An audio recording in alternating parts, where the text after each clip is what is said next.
നമസ്കാരം, സിദ്ദീഖ് സൈഫുദ്ദീനാണ്.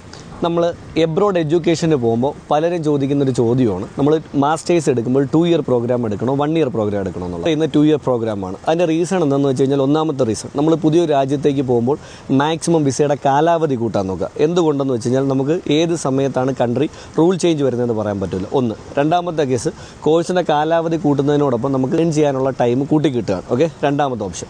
മൂന്നാമത്തെ option, almost acceptance ഉള്ളത് 1 ഇയർ പ്രോഗ്രാമിനേക്കാൾ കമ്പനികളായിക്കോട്ടെ പല രാജ്യങ്ങളും അക്സെപ്റ്റ് ചെയ്യുന്ന 2 ഇയർ മാസ്റ്റേഴ്സ് പ്രോഗ്രാമാണ്. 1 ഇയർ പ്രോഗ്രാം പല സ്ഥലങ്ങളിലും അക്സെപ്റ്റ് ചെയ്യുന്നില്ല എന്നുള്ള വസ്തുത നമ്മൾ മനസ്സിലാക്കുക. അടുത്തൊരു ഓപ്ഷൻ എന്ന് പറയുന്നത്, സെക്കൻഡ് ഇയറിൽ ഇൻറ്റേൺഷിപ്പ് അല്ലെങ്കിൽ പ്ലേസ്മെൻ്റ് ആണ് വരുന്നത്. അപ്പോൾ നമുക്ക് ഈ ഒരു സമയത്ത് ഇൻറ്റേൺഷിപ്പ് അല്ലെങ്കിൽ പ്ലേസ്മെൻറ്റ് സമയത്ത് നമുക്ക് കമ്പനികളെ പരിചയപ്പെടാനോ അല്ലെങ്കിൽ അവിടെ വർക്ക് ചെയ്യാനുള്ള അവസരങ്ങൾ കിട്ടും. അതിലൂടെ നമുക്കൊരു വർക്ക് പെർമിറ്റിനുള്ള സാധ്യതകൾ കൂടുതലാണ് കമ്പനികൾ കിട്ടാനുള്ള option. Okay, so guys, maximum 2 year programme തന്നെ എടുക്കാൻ നോക്കുക.